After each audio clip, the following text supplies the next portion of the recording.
بسم اللہ الرحمن الرحیم۔ السلام علیکم دوستو، welcome to my YouTube channel Islamic research.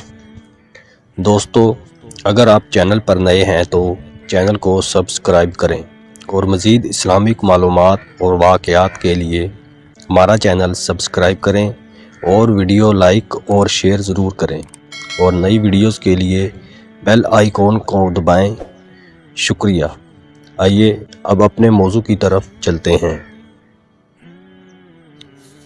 دوستو، ہماری آج کی ویڈیو کا موضوع ہے ایک ہرنی کی آپ صلی اللہ علیہ وآلہ وسلم سے گفتگو۔ حضرت ام سلمہ رضی اللہ تعالی عنہ بیان کرتی ہیں، ایک دفعہ حضور نبی اکرم صلی اللہ علیہ وآلہ وسلم ایک صحرا میں سے گزر رہے تھے۔ کسی ندا دینے والے نے آپ صلی اللہ علیہ وآلہ وسلم کو یا رسول اللہ کہہ کر پکارا۔ آپ صلی اللہ علیہ وآلہ وسلم آواز کی طرف متوجہ ہوئے، لیکن آپ صلی اللہ علیہ وآلہ وسلم کو سامنے کوئی نظر نہ آیا۔ آپ صلی اللہ علیہ وآلہ وسلم نے دوبارہ غور سے دیکھا تو وہاں ایک ہرنی بندھی ہوئی تھی۔ اس نے عرض کیا، یا رسول اللہ، میرے نزدیک تشریف لائیے۔ بس آپ صلی اللہ علیہ وآلہ وسلم اس کے قریب ہوئے اور اس سے پوچھا، بتاؤ تمہاری کیا حاجت ہے؟ اس نے عرض کیا، اس پہاڑ میں میرے دو چھوٹے چھوٹے نومولود بچے ہیں، بس آپ مجھے آزاد کر دیجئے کہ میں جا کر انہیں دودھ پلا سکوں، پھر میں واپس لوٹ آؤں گی۔ آپ صلی اللہ علیہ وآلہ وسلم نے پوچھا، کیا تم ایسا ہی کرو گی؟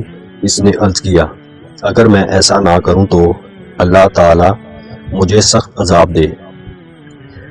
آپ صلی اللہ علیہ وآلہ وسلم نے اسے آزاد کر دیا۔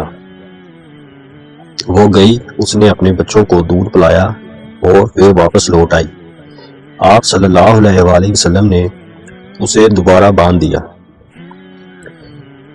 پھر اچانک وہ اعرابی جس نے اس ہرنی کو باندھ رکھا تھا متوجہ ہوا اور اس نے عرض کیا، یا رسول اللہ، میں آپ کی کوئی خدمت کر سکتا ہوں؟ آپ صلی اللہ علیہ وآلہ وسلم نے فرمایا، اس ہرنی کو آزاد کر دو۔ اس اعرابی نے اسے فوراً آزاد کر دیا۔ وہ وہاں سے دوڑتی ہوئی نکلی اور وہ یہ کہتی جا رہی تھی، میں گواہی دیتی ہوں کہ اللہ کے سوا کوئی عبادت کے لائق نہیں، اور آپ صلی اللہ علیہ وآلہ وسلم اللہ کے رسول ہیں۔